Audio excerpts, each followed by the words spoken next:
Hey guys, Christina here with One Creative Direction. We're going to be outside today waterproofing my canopy.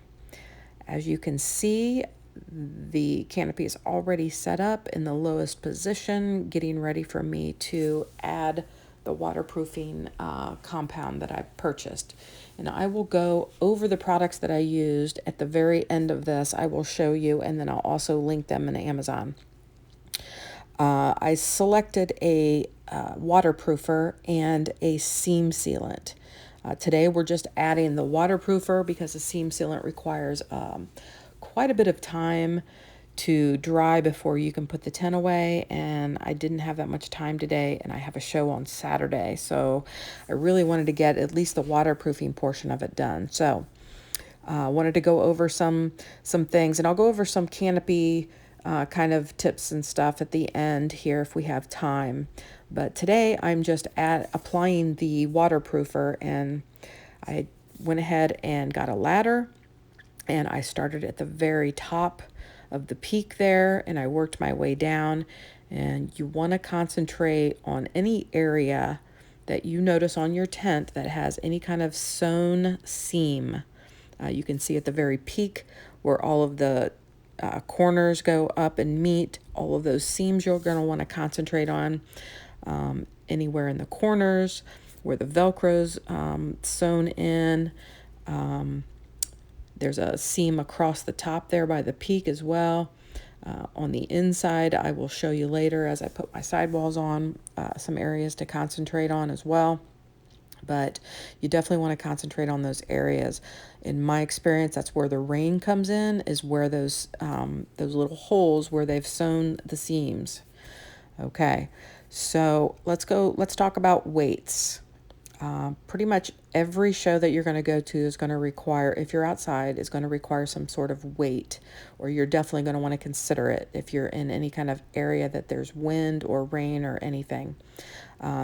I use these are weighted bags. You can put sand or pea gravel or pretty much, whatever will get you to around 20 pounds.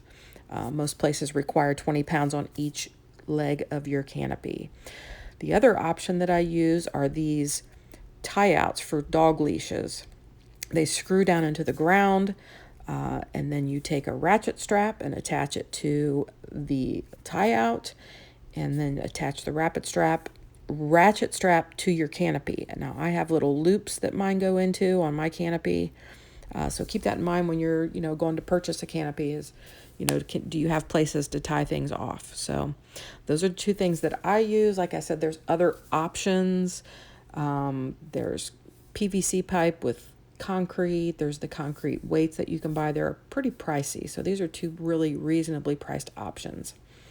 All right, so you can see that I've applied my waterproofer, and it has a 6-hour dry time.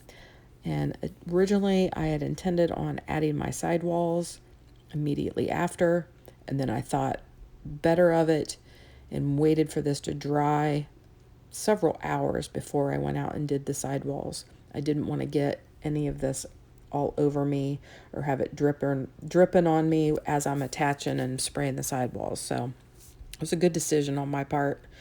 So no regrets, but I just wanted to show you, you want to thoroughly saturate it. This is after I had applied it and it had started drying already, but you can see how saturated it is. And I applied that, and it's been probably 5 hours. It seems to be dry. Like I said, I used my ladder to get up to the top, and then as I got closer, I adjusted my sprayer so it wouldn't spray back on me. You definitely want to avoid getting this stuff on you. Pretty much all these waterproofing products. You may want to consider a respirator, some gloves. You definitely want to make sure it's not windy. You want to make sure that you're spraying, in the correct direction so it's not spraying back in your face. But I will tell you, I'll go over the products that I purchased, but I will tell you it might be a good idea to use a garden sprayer to apply this stuff if you choose to use this. I was not real impressed with the sprayer that came with it. Had all kinds of issues. with the spray.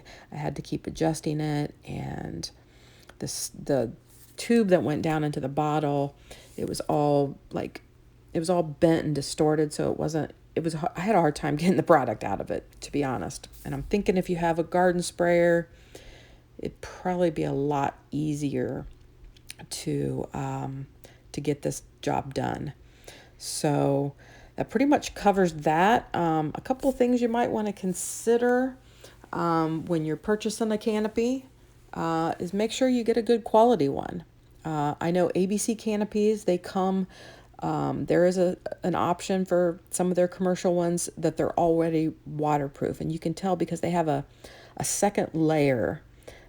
Usually these nylon ones say water resistant. You want waterproof if you're going to purchase a nice one. This one was... Sorry, that was my doorbell. This one is water resistant, and I found that out the hard way. I thought it was waterproof. Actually, it does say waterproof, but it's more water resistant. And even if you purchase a waterproof tent, you are going to have to maintain that waterproof portion if you're exposing it to weather quite a bit, maybe every other year. Okay, so this is when I put the sidewalls on, and I will give you a tip. I had to spray it around the inside where the Velcro is, and I'm going to point to it here. I attached 3 of the walls first, sprayed those 3 walls, then attached the 4th one. So I only had to be inside long enough to spray that inside across the top there. What I'm showing you here is all the areas to concentrate on if you need to spray the inside. I had a few seams in there, I had that zipper, so I concentrated it really heavily there. And then outside, you want to concentrate if your zips along the top seam. You want to concentrate on the center seams. And mine, I'll show here in a second, has a front zipper that you can let yourself in and out of the canopy with. So I saturated that zipper area as well. And I had just enough in this 64-ounce bottle to get all of that saturated on all 4 sides, inside and out, and the top. Here are the products. This is called Starbright Waterproofing. And make sure that you know what the material is of the canopy you purchased, so you can purchase the right products for waterproofing. This one is for nylon. I think they have another product that they have that they offer for different materials. I'm pretty sure it specifies in the details, but like I said, I'll put the links in the description box. And like I said, the tips I would have is that sprayer just wasn't the greatest. As you can see, it's all rolled up. That's how it comes, and that's how it went in the bottle. If there's a way that you can straighten it, more power to you.